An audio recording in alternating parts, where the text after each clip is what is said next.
Reading from Srimad Bhagavatam, Canto 11, Chapter 6, Yadukalamu Prabhasa Tirthamunaku Pouta, verses 48-49. Vayantya Mahayogen Brahmanta Karma Vartamasu Twadvartaya Tarishyama Tavakair Dustarantama Smaranta Kirtayantaste Krutani Gaditani Cha Gatyat Smitekshana Shveli Yanuloka Vidambanam Anuvadamu Tatparyamu Srila Prabhupada तो కొత్తగా కూర్చుంటున్న వాళ్ళకి background ద్వారకలో కృష్ణుడు తన లీలల్ని ముగించి ఆయన అంతర్ధానం అవడానికి కృష్ణుడు బలరాముడు వీళ్ళంతా ఇంకా వచ్చిన పని అయిపోయింది. మనం కూడా మనకి భగవంతుడు పని ఇచ్చాడు కదా, ఆ పని చేయకపోయినా ఆ పనిలో ఫెయిల్ అయినా పనే చేయకపోతే లేదా పని చేయడానికి ప్రయత్నం మాలంటాడు పని చేయడానికి ప్రయత్నం ఫెయిల్ అవ్వచ్చు. ఈ జన్మలోనే మనం భగవంతుడి దగ్గరికి పోలేకపోవచ్చు. భగవంతుడు మనకి ఏం పని ఇచ్చాడు, మీరు ఈ దుఃఖ సంసారం నుంచి బయటపడి నా దగ్గరికి వచ్చేయండి. అది భగవంతుడు మనకి ఇచ్చిన పని. నన్ను చేస్తున్నారా దాని గురించి? భగవంతుడు మనకి ఇచ్చిన పని ఈ దుఃఖ సంసారం నుంచి బయటపడి నా దగ్గరికి వచ్చేయమంటున్నాడు. మీరు అదే లక్ష్యాన్ని పెట్టుకుని బతుకుతున్నారా ఇంకేమన్నా? మీరు జీవితంలో ఏ ఉద్దేశాన్ని పెట్టుకుని బతుకుతున్నారు చెప్పండి. బతుకుతున్నారు కదా మీరు, ఏం కావాలని బతుకుతున్నారు? అబద్ధం చెప్పకుండా ఏం కావాలి మీకు? దానికి ఏం చేయాలి మరి? గురువు దగ్గరికి పోవాలా, భగవద్గీత నేర్చుకోవాలా, నియమాలు పాటించాలా, సాధన చేయాలా, చూసుకోవాలా, ఎదుగుతున్నావా లేదో, పరీక్షలో ఫెయిల్ అవుతున్నావా పాస్ అవుతున్నావా. ఇవన్నీ లేకుండా మోక్షం కావాలంటే ఎక్కడి నుంచి దొరుకుతుంది? మోక్షం కావాలంటే అది కూడా పెద్ద పరీక్ష. అది ఆఖరి దాకా మీరు మధ్యలో వదిలేసిపోతే భక్తి మోక్షం దొరుకుతుందే. అది చనిపోయేదాకా ఆఖరి శ్వాస దాకా అడిపోతారు. మరి గురువు దగ్గరికి వెళ్ళారా?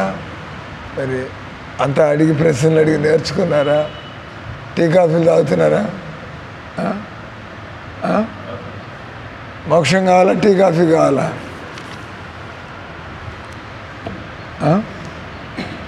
మోక్షం కావాలా టీ కాఫీ కావాలా? టీ కాఫీలు వదిలిపెట్టాలా? వదిలిపెడతారా? మరి ఈ కుళ్ళు నీళ్ళే వదిలిపెట్టకపోతే ఈ శరీరం ఎలా వదిలిపెడతారు? శరీరం వదిలిపెట్టాలి మోక్షం కావాలంటే. ఈ శరీరం, నా పెళ్ళాము, నా బిడ్డలు, నా ఆస్తులు పోతారైంది ఇక్కడి నుంచి. నాది అనుకున్నంతవరకు ఇక్కడే ఉండాలి. డ్యూటీలు ఇవన్నీ డ్యూటీలు తీసుకుంటాను. ఆ తర్వాత అసలు పని వచ్చి భగవంతుడితో సంబంధం. అంటే లోపల వైరాగ్యం, అంతే కదా. లోపల వైరాగ్యం, బయటికి డ్యూటీలు, అదే కదా మీరు చేస్తున్నది. లోపల డిటాచ్మెంట్. నేనంతా ముడి లోపల ఉంది. ముడి లోపల అయితే పెళ్ళి ఎందుకు చేసుకుంటాను? లోపల ముడి ఉంది, అటు ఎత్తుక్కుంటూ ఉంటాం. మన లోపల ఉండే ఆలోచన ఇప్పుడు అది మార్చుకోవాలి. లోపల భగవంతుడి మీద ప్రేమ, బయటికి బాధ్యతలు, తల్లిదండ్రులు, ఉద్యోగాలు, పెళ్ళి అయిపోయింటే పెళ్ళి అయిపోయిందా అంటే ఇంక బాధ్యత. అది అదే నిజమైన సంబంధం కాదు. ఈ అమ్మ నాన్న ఉన్నారా? ఈ తాత ఒకరోజు అమ్మ నాన్న కూడా పోతారు, అంతే కదా. తాత తాతమ్మ పోయారంటే అమ్మ నాన్న కూడా లైన్లో ఉన్నట్లు లెక్క. ఆ తర్వాత మనం కూడా లైన్లోకి వస్తున్నట్లు లెక్క. కాబట్టి ఇవన్నీ కూడా నిజమైనటువంటి సంబంధాలు కాదు, డ్రామా, బాధ్యత. నిజమైన సంబంధం ఏంటి అంటే ఆత్మ, నీకు కృష్ణుడికి ఉండే సంబంధం నిజమైనది. అంతేనా కాదా? నీకు కూడా పెళ్ళైందే అయింది కాదా? మరి నీ బాధ్యతలు కృష్ణుడికి పెట్టుకోవచ్చు, నీ సంబంధం కృష్ణుడితో పెట్టుకోవచ్చు. లేదు సార్ కృష్ణుడితో సంబంధం స్లో ట్రాక్లో పెడతాం, ముందు మా పెళ్ళాం బిడ్డలతో అది ఆ బాధ్యతలు ఫాస్ట్ ట్రాక్, అది ఎక్కువ కావాలి మాకు. దేవుడితో సంబంధం స్లో ట్రాక్, మెల్లమెల్లగా చేసుకుంటూ వస్తాం. ఏం కావాలా? వీళ్ళకంటే పెళ్ళి అయిపోయింది అంతే కదా. కాబట్టి తప్పదు, అది నీకు ఒక అవకాశం. సంబంధం కృష్ణుడితో పెట్టుకోవాలా, బాధ్యతలు కూడా కృష్ణుడితో పెట్టుకోవాలా. ఏం కావాలి నీకు? అని పెళ్లి చేసుకోకూడదు. అప్పుడు రెడీయానా? పెళ్లి చేసుకోవాలి. కష్టం కదా సార్ అనాలనే చెప్పాలి కదా, కష్టం కదా సార్. ఈ సంసారంలో అది కష్టం కాబట్టి అందరు ఎందుకు పెళ్లి చేసుకుంటున్నారు? అంత సులభం అయితే అందరూ వదిలేసిపోయి ఉండేవాళ్ళు. ఆయన తమాషా చేస్తున్నాడు, పెళ్లి చేసుకొని సార్. పెళ్లి చేసుకొని వాళ్ళకి లక్షణాలు ఉంటాయి, ఓ పట్టుదలతో జ్ఞానంతో వాళ్ళు జీవితం అంతా ఉండగలవా? మరి అట్లా ఉండగలవా లేదా? నువ్వు పెళ్లి చేసుకోకుండా ఉండాలంటే ఒక పద్ధతిలో బతకాల, పట్టుదలతో. దానికి రెడీగానే ఉన్నావు అంటున్నా. అర్థం కాదు మరి కూర్చుని ఏం చేస్తాం? మీకు కనపడుతుందా? మీకు కనపడుతుందా బాగానే? ఆయన నాకంటే నీకంటే ముందు కూర్చున్నాడు ఇక్కడ దగ్గర.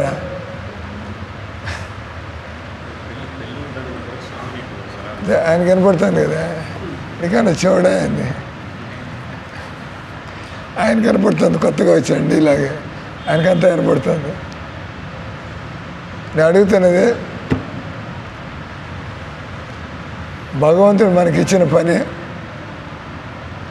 నువ్వు నా దగ్గరికి వచ్చి ముసలితనం, రోగం, చావు లేకుండా ఎప్పుడు నా సేవలు చేసుకుంటూ ఆనందంగా బతకొచ్చు.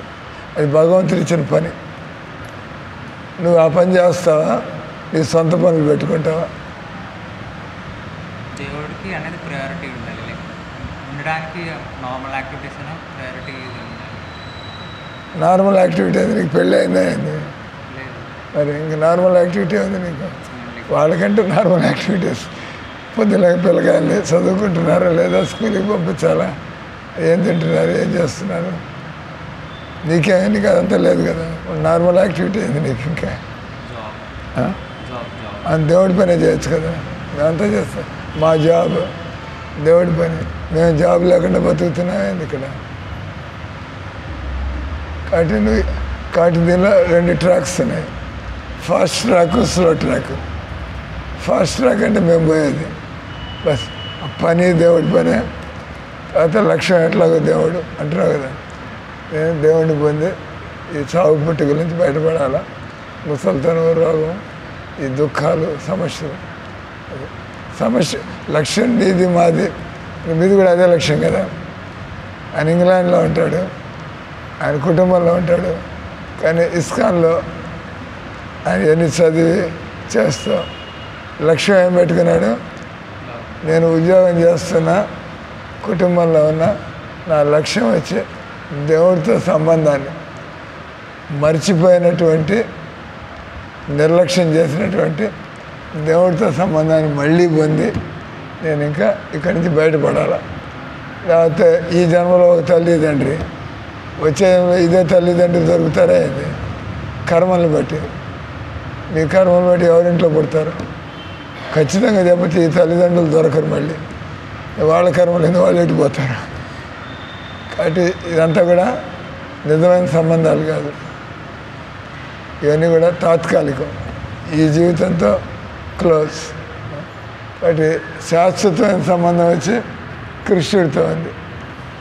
ఆత్మ, నువ్వు ఆత్మవి, నీకు కృష్ణ పరమాత్ముడితో సంబంధం ఉంది. అది నువ్వే చెప్పావు, నేను చెప్పాలా.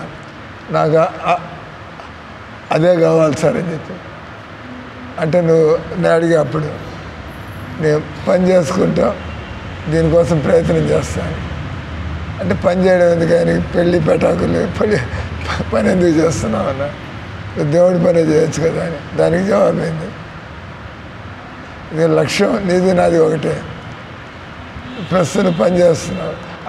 ఆయన అడగలేను నేను, ఏమయ్యా శివప్రసాద్ నువ్వు ఉద్యోగం వదిలేసి మందిరంలో చేరచ్చు కదా అని. అంటే మా పిల్లకాయల్ని చదివించాలా, దానికి డబ్బులు కావాలా, అది భార్య ఉంది ఆమె కూడా ఒప్పుకోవాలా. అంతే ఏం చేరాలంటే ఇప్పుడు జోడేట్లు బండి అయింది, ఆయన ఒక్కడు చేరదామంటే వీలు కాదు. పెళ్లి చేసుకున్న తర్వాత కన్సల్ట్, ఇద్దరు ఒప్పుకుంటే ఇద్దరు చేరచ్చు. ఉన్నారు ఇట్లా మందిరంలో ఇద్దరు ఉన్నవాళ్ళు కూడా, భార్య భర్తలు కూడా మందిరంలో ఉండేవాళ్ళు ఉన్నారు ఇక్కడ. భార్య ఒప్పుకుంటే భార్య నేనేం చేయను, నువ్వు నాకు నగలు తెచ్చిపెట్టాలా, నాకు కారు కొనియాలా, నేను వేరుగా ఇంట్లో ఉండాలి మందిరంలోనే ఉండనంటే ఏం చేస్తావు? అప్పుడు అయిపోయింది కదా, ఇంకా అది చూసుకోవాలి ఇది చూసుకోవాలి. బట్ నీకు ఒక అవకాశం ఉంది, పెళ్లి చేసుకోవడానికి ముందు ఇవన్నీ తెలుసుకోవచ్చు. చేసుకునేది ఎట్లా ఉండాలా, చేసుకోకుండా ఉండగలవా, చేసుకుంటే ఎట్లాంటి పెళ్ళాన్ని ఎదుర్కోవాలా. అంతే కదా, నువ్వేదో తోలు చూసి చర్మ సౌందర్యాన్ని చూసుకొని ఆస్తులు చూసి చేసుకుంటే ఆ కోరిక లిస్ట్ అంతా బయట పెడుతుంది. అప్పుడు నువ్వు ఇది ఎక్కడికి పడగలవా, మన లిస్ట్ వేరుగా ఉంది, వీళ్ళ లిస్ట్ వేరుగా ఉంది, ఇప్పుడు ఏం చేయాలి అనే కదా. కనపడుతుంది ఇప్పుడు, ఇంకా కనపట్టలేదా? కనపడుతుంది. కాబట్టి తొందరపడు మాకు, ముందరి పుస్తకాలు చదువు, సాధన చేయి, కన్సల్ట్ చేయి, గురువు గారి దగ్గరికి కూర్చొని ఎడ చేస్తే బాగుంటుంది సార్, మా ఆలోచనలు ఇట్లున్నాయి, నేను ఇంటర్వ్యూ చేస్తాను, నువ్వు గృహస్థ జీవితంలో ఉండి భక్తి చేయాలా, నువ్వు ఈ విధంగా తిన్నగా భక్తిలోకి చేయాలా, నువ్వు భక్తిలో ఉన్నా కూడా ఉద్యోగం చేయొచ్చు, నీకు అది తెలుసో తెలీదు. ఈయన మందిరంలో ఉంటున్నాడు, వెనకాలకు వచ్చిన ఆయన మోహన్ చూడ ఒకసారి, ఆయన మందిరంలో ఉంటున్నాడు కానీ ఉద్యోగానికి పోతూ ఉంటాడు. అంటే ఇది చేస్తున్నాడు, ఆయన ఉద్యోగం చేస్తున్నాడు, తెల్లారుజాములు లేవడం, ఈ భజనలు నేర్చుకోవడాలు, తర్వాత 10 గంటలకి ఉద్యోగానికి వెళ్ళిపోతాడు. నువ్వు కూడా అట్లా చేయొచ్చు, అదొక ఆప్షన్. నువ్వు ఆడచ్చు, సార్ నాకు చెబుతున్నాను పెళ్లి చేసుకోవద్దని, ఆయన మందిలో ఉంటున్నాడు, ఆయన ఎందుకు ఉద్యోగం చేస్తున్నాడు, నెక్స్ట్ క్వశ్చన్ అనే కదా వస్తుంది ప్రశ్న. నేను అక్కడ బయట ఉంటున్నాను బయట ఉంటున్నాను పట్టుకుని మందిలో చేరమంటారు. మీరు మందిరంలో ఉండేవాడు పెళ్లి కాలేదు ఆయన కూడా, మరి ఆయన ఉద్యోగానికి పోతున్నాడు, ఆయనకి ఇట్లా చేస్తున్నాడు అంటే ఆయన డిసైడ్ చేస్తున్నాడు నేను పెళ్లి చేసుకోవాలి సార్ అని చెప్పి అనే కదా వెతుక్కుంటున్నాడు. ఏ పెళ్ళం దొరుకుతుంది, ఎప్పుడు దొరుకుతుంది, అంతే అది మీ చేతుల్లో లేదు. అంతే నువ్వు కోరిన అమ్మాయి నేను పెళ్లి చేసుకుంటున్నా అయింది, వాడు నువ్వు వద్దు బాబు నేను ఇంకోటి చేసుకోవాలంటుంది, క్లోజ్, ఆ సంబంధం క్లోజ్ అయిపోయింది. అంటే అంతా కూడా మనకి తెలీదు, ఎక్కడ తేలుతాం, ఎక్కడ మునిగి ఎక్కడ తేలుతాం మనకి తెలియదు. కానీ నువ్వు వరకు డిసైడ్ చేసుకోవాల్సిందే పెళ్లి చేసుకోవాలో లేదా. ఆయన పెళ్లి చేసుకోవాలని డిసైడ్ చేసుకున్నాడు, వాడు పెళ్లి చేసుకోవాలని బ్యాంకులో డబ్బులు ఉండాలి, లేకపోతే పాలు బాటలు ఎక్కడి నుంచి కొట్టి బిల్లులు ఎక్కడ కడతావు, దానికి ఏదో కొద్దిగా పోయి చేసుకుంటావు. ఆయన తంటాలు ఆయన పడుతున్నాడు. కాబట్టి నిన్ను అడుగుతున్నావు, నువ్వు వచ్చి ఇక్కడ పూర్తిగా జరిపోవచ్చు కదా, ఏం జవాబిస్తావు? ఆయనలాగా బతకాలా నువ్వు? మోస్ట్లీ జాబ్తో చేయడం, జాబ్తో ప్యారలల్గా ఎదుగులో ప్రాక్టీస్ చేయడం. అని ఇక్కడ ఉండి ఉద్యోగానికి పోవచ్చు కదా, చేస్తావు అట్లా? అంటే నేను ఇక్కడ ఉండట్లేదు, నేను ఇక్కడ ఉండను, జస్ట్ ఇప్పుడు హాలిడేస్ వచ్చాను. ఎక్కడ ఉంటావు? ఇప్పుడు నేను యూకే వెళ్తాను. అంటే ఇరిపోతే యూకే వెల్కమ్. భగవంతుడు నీకు ఆల్రెడీ కాంటాక్ట్ ఏర్పాటు చేస్తున్నాడు. Take is guiding. వీళ్ళు మీకు సీనియర్స్, ఇంగ్లాండ్లో ఉండడానికి సీనియర్స్, భక్తిలో కూడా సీనియర్స్. అలా no you got a disciple. మెల్లిగా శిష్యుడు దొరుకుతున్నాడు. ఆయన ఎట్లా ఇంగ్లాండ్లోనే ఆయన ఎక్కడుండి అక్కడికి పోయి భక్తి చేస్తున్నాడు, ఇంటి దగ్గర ఉండి అట్లా చేస్తున్నాడు. గురువు గారు దొరికారు. ఇంకా మేము తర్వాత మా దగ్గరికి వచ్చే తర్వాత వస్తారు, ముందు శిక్షాగురు అలాంటి తర్వాత నంబర్లు మార్చుకోండి, ఇద్దరు అడ్రస్లు నంబర్లు మార్చుకొని మెల్లిగా కాంటాక్ట్లో కానీ ప్రస్తుతానికి నేను వదిలిపెడుతున్నాను. నేను ఇంగ్లాండ్ పోయి ఉద్యోగం చేయాలా, భక్తి కూడా చేయాలా, నువ్వు ఎక్కడ తేలుతావు తర్వాత చూద్దాం, పెళ్ళి ఏం చేస్తాయని. ప్రస్తుతానికి ఇంగ్లాండ్ పోవాల్సిందే. సో ఇంకా ఆయన వెనకాల విల్ కంటిన్యూ. సో ఇక్కడ మనం భగవంతుడు మనకి కుక్కలకి పిల్లులకి ఇవ్వనటువంటి పని, కుక్కలకి పిల్లులకి భగవంతుడు పని లేదు. నీ ఇష్టం వచ్చిన బతుకులు వదిలిపెట్టాడు. మనకి భగవద్గీత ఇచ్చాడు, మనకి ఇట్లాంటి స్వాములు కలుసుకునే అవకాశం ఇచ్చాడు. మనం గుళ్ళు గోపురాలు పోతూ ఉంటాం, ఇక నమ్మకం ఉందని వచ్చారు అంటే కరెక్ట్గా విషయం ఏంది తెలుసుకోవాలి. ఇష్టం వచ్చినట్టు మందిరాలు తిరుగుతుంటే పని కాదు, తెలుసుకోవాలి. తెలుసుకొని ఎలా చేయాలో అలా చేస్తూ ఉంటాం. మిమ్మల్ని నేను ప్రశ్న అడిగా, నీకు టీ కాఫీలు కావాలా కృష్ణుడు కావాలా అని. దానికి ఏం జవాబు ఇచ్చారు? కృష్ణుడు. కాబట్టి మీరు టీ కాఫీలు కృష్ణుడి కోసం, ఎందుకు కృష్ణుడు తాగడు. కృష్ణుడు టీ కాఫీ తాగుతాడా? కృష్ణుడు ఏం తాగుతాడా? వాళ్ళ మీరే చదువుతారు. పాయసం, ఇంకా పెరుగు, ఎన్న, ఇంకా పళ్ళ రసాలు, మీరు అవన్నీ తాగొచ్చు. భక్తుడు అంటే కృష్ణుడు ఏదైతే తీసుకుంటాడో ఆయన తీసుకున్న తర్వాత ప్రసాదంగా పెడతాడు. అంటే మీరన్న మాటల్లోనే ఈరోజు నుంచి మీరు టీ కాఫీలు వదిలిపెట్టాల్సి ఉంటుంది. మీ మాటల్లోనే మీరు కూడా మీరే చెబుతున్నారు. కృష్ణుడు పాలు తాగుతాడు, కృష్ణుడు మజ్జిగ తాగుతాడు, కృష్ణుడు పళ్ళ రసాలు తాగుతాడు, కృష్ణుడు తేనె తాగుతాడు. ఈరోజు బలరాం జయంతి. ఈరోజు బలరాముడికి తేనె అంటే ఇష్టం తెలుసా? నేను సాయంత్రం ప్రోగ్రాంకి వచ్చేప్పుడు ఒక 100 గ్రాములు తేనె తీసుకురా. బలరాముడు అంటే బర్త్డేకి వాళ్ళు ఇష్టపడి తీసుకెళ్తారా లేదా? ఇప్పుడు ఏమవుతుంది నీకు? చెల్లెలు, ఈ చెల్లెలు బర్త్డే ఈరోజు ఏమైనా బర్త్డే ఏమైనా ఆయన కొంప తీస్తే ఇద్దరు పంచలు కట్టేసి రాఖీ అలా మీరు కృష్ణుడికి తేనె ఇష్టం. మీరు బలరాముడి బర్త్డేకి, బలరాం జయంతి, బలరాం పూర్ణిమ సాయంత్రం వచ్చేప్పుడు ఒక చిన్న మీ బడ్జెట్ని బట్టి మీరు కొద్దిగా తేనె తీసుకురావచ్చు. ఎక్కువ తెచ్చారంటే అభిషేకాల్లో వాడతాం, తక్కువ తెచ్చారంటే అవి తాగడానికి పెడతాం. లీటర్ కంటే ఎక్కువ తెచ్చామంటే దాన్ని అభిషేకంలో వాడతాం. అభిషేకంలో వాడతాం కదా. భగవంతుడికి పంచామృతం అంటారు. పాలు, పెరుగు, తేనె, గంగాజలం, గులాబ్ జలం, గంగాజలం, తర్వాత గోమయం, పంచామృతం, పళ్ళ రసాలు కూడా వాడతాం. అంటే సృష్టిలో ఉండేవన్నీ కూడా భగవంతుడి కోసం కాబట్టి కనీసం 5 రకాలు. మనకి బడ్జెట్ ఉండి మనకి ఉత్సాహం ఉంటే భగవంతుడికి రకరకాలు పైనాపిల్ జ్యూస్తో భగవంతుడికి అభిషేకం చేయొచ్చు. భగవంతుడికి యాపిల్ జ్యూస్, భగవంతుడికి బనానా జ్యూస్, మార్కెట్లో ఎన్ని పళ్ళు అన్నిటితో భగవంతుడికి జ్యూస్ చేయొచ్చు. ఇప్పుడు మీకు ఈ విధంగానే ఆనందం కలుగుతుంది. భగవంతుని చక్కగా ఆయన అనుభవిస్తుంటే భక్తుడు కాని వాడికి ఈర్ష్య కలుగుతుంది. మేము కదా అనుభవించాల్సింది, ఈయనకి ఇస్తున్నారు ఏంటని. ఆయనకి ఇస్తుంటే మీకు ఆనందం కలుగుతుంది. మీరు అనుభవిస్తుంటే సమస్యలు పడతారు. మనం అనుభవించే పద్ధతి పెట్టుకున్నాం కాబట్టి ఈ భూమి మీదకి వచ్చాం. ఆయన సేవ చేస్తే ఇక్కడికి ఎందుకు వస్తాను, అక్కడే ఉండిపోతాం. అలా కాబట్టి మీరు ఈరోజు నేను టీ కాఫీ వదిలిపెడతారా? బలరాం జయంతి మనకి మనోబలం కలుగుతుంది. మనోబలం కలగాలంటే ఈ హరే కృష్ణ మంత్రం ఉంది కదా, ఈ హరే కృష్ణ మంత్రంలో కొంతమంది అడుగుతూ ఉంటారు మీలాంటి వాళ్ళు, హరే రామ హరే కృష్ణ. హరే కృష్ణ అంటే బాగానే అర్థమవుతుంది కృష్ణుడు, హరే రామ అదేంది సార్ మధ్యలో? హరే కృష్ణ హరే రామ్, హరే కృష్ణ హరే రామ్.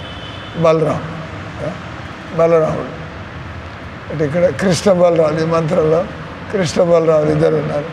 ప్లస్ రాధారాణి కూడా ఉంది. హరే అంటే భగవంతుడి శక్తి. అందుకే దీని మహామంత్రం, complete Mantra, everything is there.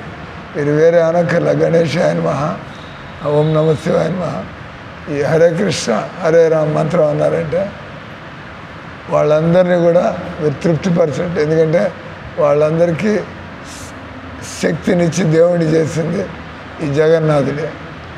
అంటే తెలియని వాళ్ళు రకరకాల పూజలు చేస్తూ ఉంటారు. ఎటుపోతుందో తెలియదు వాళ్ళ పూజ. అంటే రకరకాలు ఇటు తిరిగి అటు తిరిగి అటు తిరిగి అటు తిరిగి ఎటుపోతుందో మీ దారి తెలిస్తే ఒకే చోట చేయొచ్చు. అప్పుడు అంతా కూడా సరైపోతుంది. టీ కాఫీలు వదిలిపెట్టారు. మీరు అడగాలి నన్ను, మరి మోక్షాన్ని పొందడంటే ఇంకేమన్నా వదిలిపెట్టాలా సార్?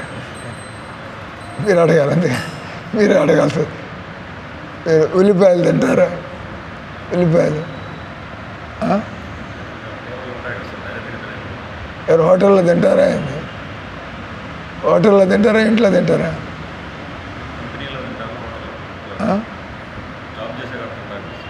ఇంట్లో ఉల్లిపాయలు తింటారా అని అడిగాను. ఇల్లు మీ ఇల్లు ఆఫ్ చేయొచ్చు కదా. కంపెనీ తర్వాత ఆలోచిద్దాం. ఇంటి విషయం వరకు మీ కంట్రోల్లో ఉండేది. ఆల్రైట్, ఇంట్లో మనం ఉల్లిపాయలు వదిలేద్దాం. ఇంట్లో చక్కగా మీ ఇంట్లో కృష్ణుడు తిరుగుతూ ఉంటే బాగుంటుందా? ఇంట్లో కృష్ణుని తరివేయాలా? తిరుగుతూ ఉంటే బాగుంటుంది. కాబట్టి ఇంట్లో కృష్ణుడి కోసం మీరు వండడం ప్రారంభిస్తే ఆయన మీ ఇంటికి రావడం ప్రారంభిస్తాడు. ఎరగ మీ మందిరంలో దేవుడి కోసం వండుతాం, ఆయన ఇక్కడ ఉంటాడు. ఆయన ఏర్పాట్లను ఆయన చూసుకుంటున్నాడు కదా. మందిరానికి ఆయన ఏర్పాట్లు నేనేం బాధ్యత తీసుకోవాలా? మందిరానికి నెలకి 1,00,000 ఖర్చు అవుతుంది. నేను ఈ సన్యాసం పుస్తకం నేను ఎక్కడి నుంచి తెస్తాను? ₹1,00,000. మీకు జీతం ఎంత? మీకు 40,000. మీ జీతం అంతా ఇచ్చినా కూడా సరిపోదు మందిరం ఖర్చులకి. మీరు ఎక్కడ ఇస్తారు? ఏదో 500, 1000 రూపాయలు కావాలంటే ఇస్తాం మనం. ఎందుకంటే మీకు కూడా ఖర్చులు ఉంటాయి కదా, పిల్లలు, ఇంటి అద్దెలు, ఇంట్లో తినడానికి ఖర్చులు. అంటే ఏదో కొంత శ్రద్ధగా గృహస్థులు, ఉద్యోగాలు చేసేవాళ్ళు డొనేషన్ ఇవ్వకపోతే మందిరం ఎవరు నడుపుతారు? మీకు భక్తి కావాలంటే ఆ బాధ్యత కూడా ఎత్తుకోవాలి. దేవుడు కావాలంటే ఎత్తుకోవాలి అంతే కదా. ఇప్పుడు ఈయన చెల్లెలు అంటాడు, అవకాశం కూడా చూసుకుంటా కదా నువ్వు కదా. అంటే దేవుడు చెల్లెలు బాధ్యతలు ఎప్పుడు పోతుంది, ఎక్కడికి పోతుంది తెలీదు. బాధ్యత దేవుడినితో ఎప్పుడు ఉండేవాడు, అది కూడా చూసుకోవాలి కదా. మీకు ఎంతమంది పిల్లలు? 2. ఈ రోజు నుంచి 3 పిల్లలు అనుకోండి. 3వవాడు కృష్ణుడు. తప్పైంది. 2 పిల్లలు ఆల్రెడీ పుట్టించారు. 5 పేరుతో కూడా కృష్ణుడు కూడా మన పిల్లాడు. కొద్దిగా ఆయన కూడా సేవ చేసుకుందాం. 2 బరువు ఎట్లా ఎత్తుకుంటారు, దాంతోపాటు ఇది కూడా ఇది మిగతా బరువులన్నీ తగ్గించేస్తుంది. ఈ 3వ బరువు ఎత్తుకున్నారంటే 5 బరువు తగ్గిపోతుంది. దేవుడు ఇంట్లోకి రావడం ప్రారంభిస్తే వెళ్ళిగా పరిస్థితులు మారడం ప్రారంభం. అటు ఇంట్లో ఉల్లిపాయలు వదిలేస్తారు. మరి జోడీని కన్సల్ట్ చేయాలి. ఇంట్లో మీకు ఇంకో జోడీ ఉంది కదా, విత్తనగా జవాబిస్తే వీలు కాదు. వంట ఉండేది ఎవరు? మీరా భార్య? మీరు ఇక్కడ మాట చేసిపోతే ఈరోజు నేను ఉల్లిపాయ తిన్నాను సార్, ఇంట్లో మేము తినాల్సిందే అంటే నువ్వు ఆలోచనలు పడాలి. మీరు చెప్పినట్టు ఉంటుందా మీ భార్య? వదిలేద్దాం అంటే ఒప్పుకుంటుందా? కనీసం అనుకూలమైనటువంటి భార్య దొరికింది. ఆమె తరఫున ఆమెను కన్సల్ట్ చేయకుండానే మీరు చెప్పేస్తున్నారు. టీ కాఫీ అంటే మీ విషయం, ఆమె తాగితే నేను తాగాను సార్ అనొచ్చు. మరి కూర వండితే మీరు తినాలా, పిల్లలు తినాలా, మీ అమ్మ నాన్న తినాలా, అందరూ సహకరించాలా? సహకరిస్తారు. ముందు మీ భార్య ఒప్పేసుకొని అది లేకుండా వండేయడం. అందరు తింటారు, బాగానే ఉంది. దేవుడికి నైవేద్యం పెట్టి తింటే బాగానే ఉంది, కంప్లైంట్ ఏం లేదు. మీ నాయన బాగా తమ్మగుండంలో ఉంటాడు. ఎందుకు ఉల్లిపాయ కంపు కొట్టడం లేదు, ఎందుకే లేదంటాడు ఆయన.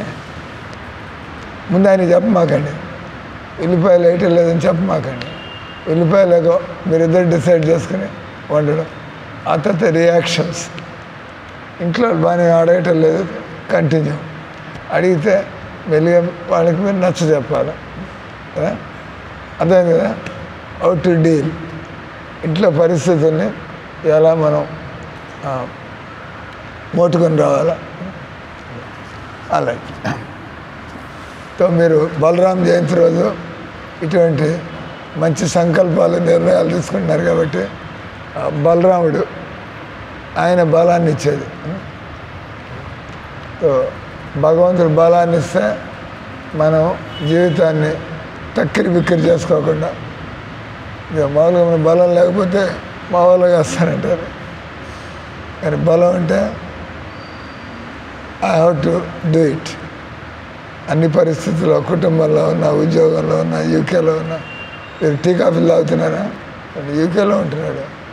యూకేలో ఉండే వాళ్ళు అంటూ ఉంటారు, అది బాగా చలిగా ఉంటుంది సార్, మంచు పడుతూ ఉంటుంది, తాగకపోతే ఒళ్ళు వేడిగా అట్టుంటుందని.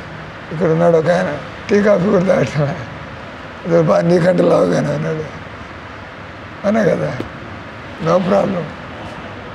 అంటే where there the will there the way. మనకి చేయాలని అంటే భగవంతుడు చెబుతున్నాడు. ఎంతమంది ఉన్నారు, లక్షల మంది ఉన్నారు విదేశాల్లో కృష్ణ భక్తులు. ఇస్కాన్ ద్వారా భక్తులయ్యి రష్యాలో, చైనాలో, పాకిస్తాన్లో ఎక్కడ పడితే అక్కడ. ఇప్పుడు ఎందుకంటే తెలివిగల మనుషులు సమస్యల పరిష్కారానికి దేవుడిని మధ్యలో పెట్టుకుంటారు. అంతే పెద్ద దిక్కు. మనకి పెద్ద దిక్కు ఎవరున్నారు? దిక్కులేని వాళ్ళు మీరంతా. దేవుడితో సంబంధం ఉందంటే మీకు పెద్ద దిక్కు ఉంది. I don't have to worry. ఈయన ఇచ్చిన ఒక డైలాగ్ ఉంది. అది నేను విజయవాడలో పాత పుస్తకాలు మార్కెట్లో తిరుగుతున్నా. పాత పుస్తకాలు అమ్ముతారు కదా. నేను అమెరికాలో ఇస్కాన్లోకి వచ్చా, బాంబేలోకి ఇస్కాన్లోకి వచ్చా.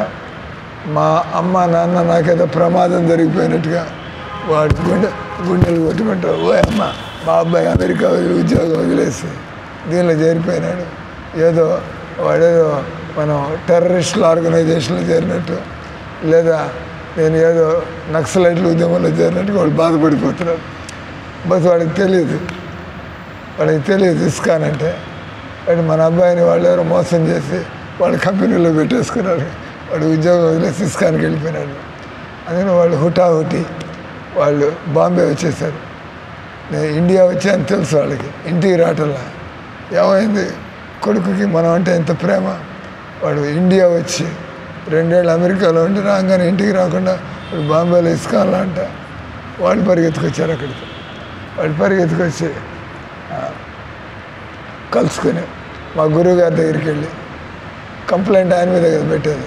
మీరిద్దరు భక్తులైతే మా అమ్మ నాన్న దగ్గరికి వస్తారు, ఎవడరా నీకు నేర్పించేది, ఎవడరా నీకు నేర్పిస్తుంది ఈ విషయాలు, నా దగ్గరికి వస్తారు. అప్పుడు నేను వాళ్ళకి నచ్చ చెప్పాను. అంటే వాళ్ళు వెళ్ళేసి మా గురువు గారి దగ్గరికి పోయారు, గోపాలకృష్ణ మహారాజ్ దగ్గర. అప్పుడు శ్రీధర్ స్వామి బతికే ఉన్నాడు. శ్రీధర్ స్వామి, గోపాలకృష్ణ మహారాజ్, గిరిరాజ్ మహారాజ్ ప్రభుపాదుల వారి డైరెక్ట్ శిష్యులు. అటువంటి వాళ్ళ సాంగత్యం నాకు కలిగింది. వాళ్ళు ముగ్గురు బాంబేలో ఉన్నారు. వెళ్ళి కంప్లైంట్ చేశారు, మా అబ్బాయిని అమాయకుడిని చేసి వాడు కుర్రాడప్పుడు నాకు వయసు 26 ఏళ్ళు.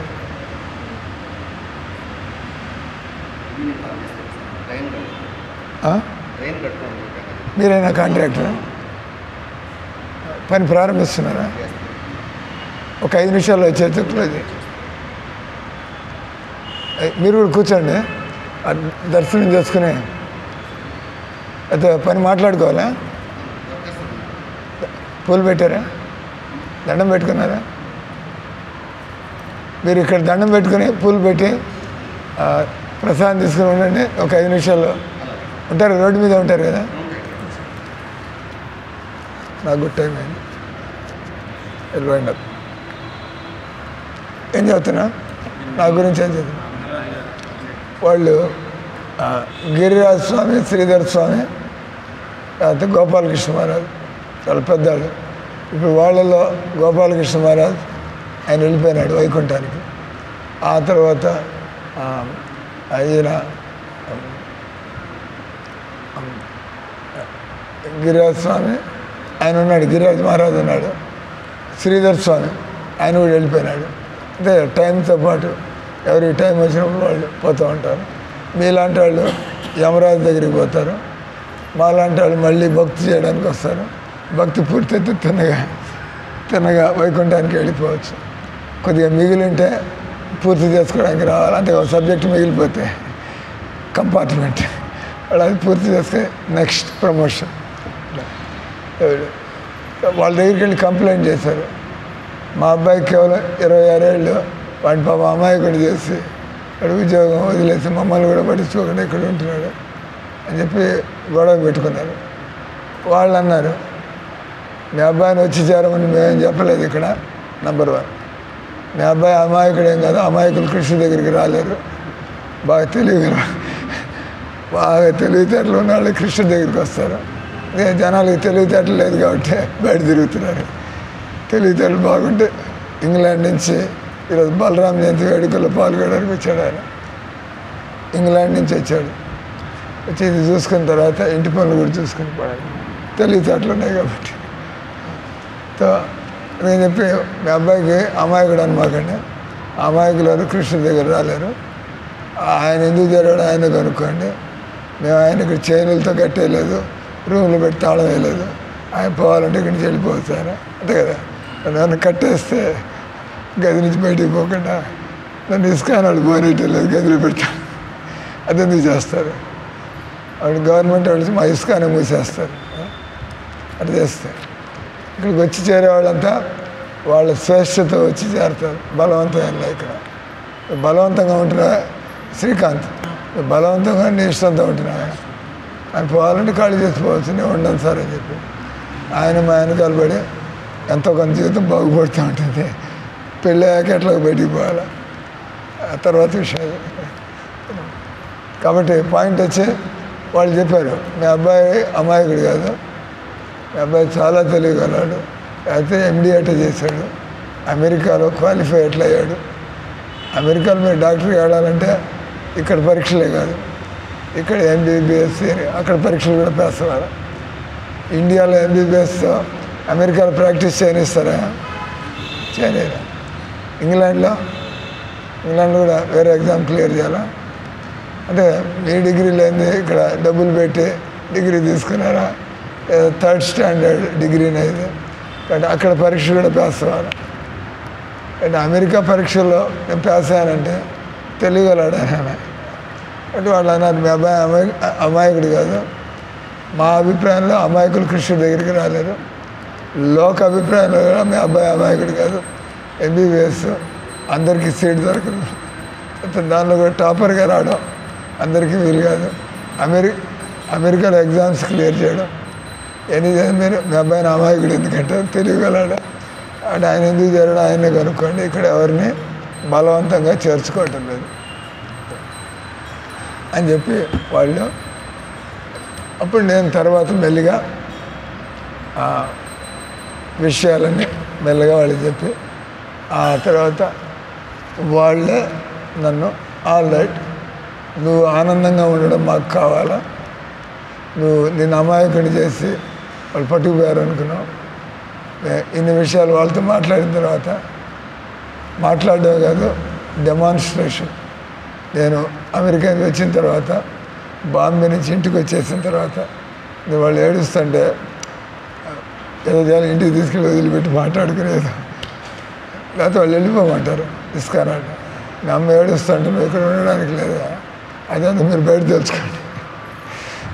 అయితే మా గొడవలు అయితే మధ్యలో మిగతా వాళ్ళందరూ కూడా వస్తారు పట్టుకుపోవడానికి. మీ ఇంటి గొడవలు అయితే మీరు తెలుసుకోండి, కంప్లైంట్ లేనంత వరకు మీరు ఉండొచ్చు ఇక్కడ, కంప్లైంట్ వస్తే మీరు ఇంట్లో తెలుసుకున్నారు. కాబట్టి నేను ఇంటికి వెళ్ళిపోయినా.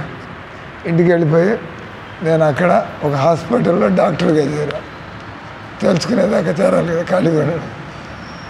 హాస్పిటల్గా ఉంటాం.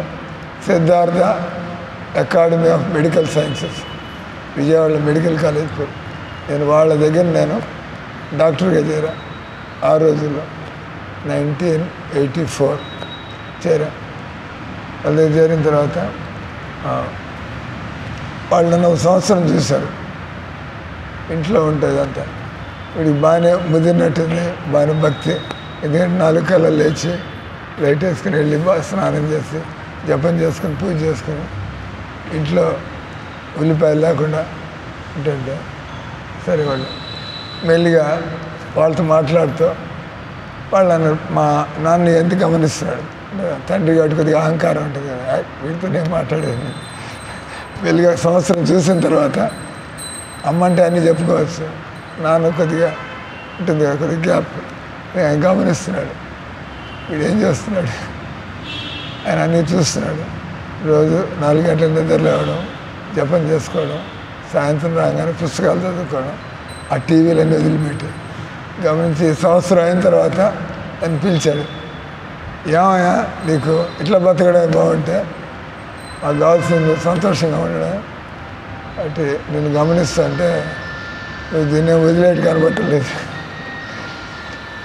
కనబట్టలేదు అరే నీకు ఇదే నచ్చితే తర్వాత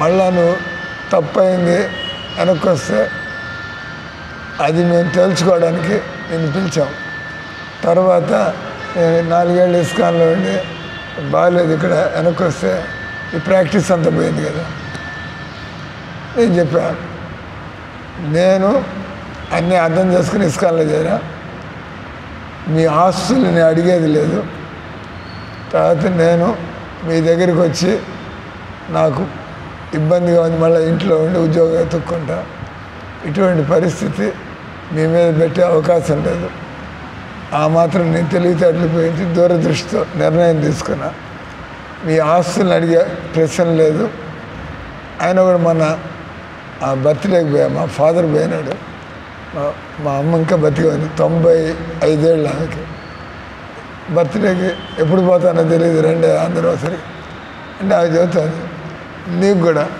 ఒక పెద్ద ఇల్లు ఉంది విజయవాడలో అంటే దాన్ని 5 పోర్షన్లు 3 అంతస్తుల బిల్డింగ్ ఆమెకు బాగా సంతోషం కలిగింది నేను అప్పుడప్పుడు కలుసుకుంటూ ఉంటా ప్రసాదాలు పెడుతూ ఉంటా ఇక్కడికి వచ్చిపోతూ ఉంటుంది నా పలుకుబడి ఎంతమంది ఇట్లా అంతా పర్వాలేదు పిల్లవాడు బాగానే గౌరవంగా బతుకుతున్నాడు అని చెప్పి కాబట్టి నువ్వు సన్యాసుల్లో కలిసిపోయినా నువ్వు నాకు ప్రత్యక్షంగా ఏం సేవ చేయకపోయినా నీకు కూడా ఆస్తిలో వాటా నేనే అడగలే ఆయన చెప్పింది నీకు కూడా విజయవాడలో ఒక ఫ్లాట్ నాకు కూడా అలాంటి ఇస్కాన్ ఉపయోగపడుతుంది అంటే మాకు అవసరం లేదు ఇస్కాన్ అటు ఇటు పోతే ఏమైనా పని పడితే అక్కడ ఉండొచ్చు వాళ్ళు విజయవాడలో పనులు తీసుకుని వెళ్ళిపోవచ్చు దాన్ని అమ్మేసి ఆ డబ్బులు మనం ఇక్కడ డెవలప్మెంట్లో ఖర్చు పెడతాం తర్వాత విషయం కానీ అవి మాత్రం అంటే మీరు చెప్పే ఉద్దేశం కృష్ణుడిని నమ్ముకుంటే మీకు లోటేమీ రాదు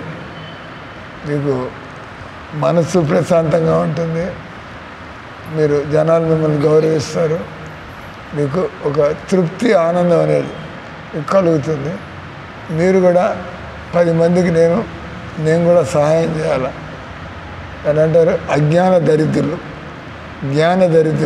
జ్ఞానం లేక చాలామంది జీవితాన్ని పాడు చేసుకుంటారు జ్ఞాన దరిద్రం మీకు ఇచ్చేది జ్ఞానం ఇస్తున్నాం మిమ్మల్ని జ్ఞాన సంపన్నులు చేస్తున్నాను నేను కదా ఆ రకం మీకు కూడా బుద్ధి పుడుతుంది నా జీవితంలో ఎంతో బెనిఫిట్ పొందాను నేను కూడా నాకు తోచిన విధంగా నేను భగవద్గీతని కృష్ణ భక్తిని ఇతరులను కూడా ప్రభావితం చేయాలి హరే కృష్ణ కృష్ణ కృష్ణ హరే హరే రామ రామ రామ మళ్ళీ 12 గంటలకు ముందు ఒక అరగంట క్లాస్ ఉంటుంది ఆ తర్వాత సాయంత్రం ఈరోజు బలరామ జయంతి పబ్లిక్కి ప్రోగ్రాం 6 నుంచి 9 రండి అభిషేకం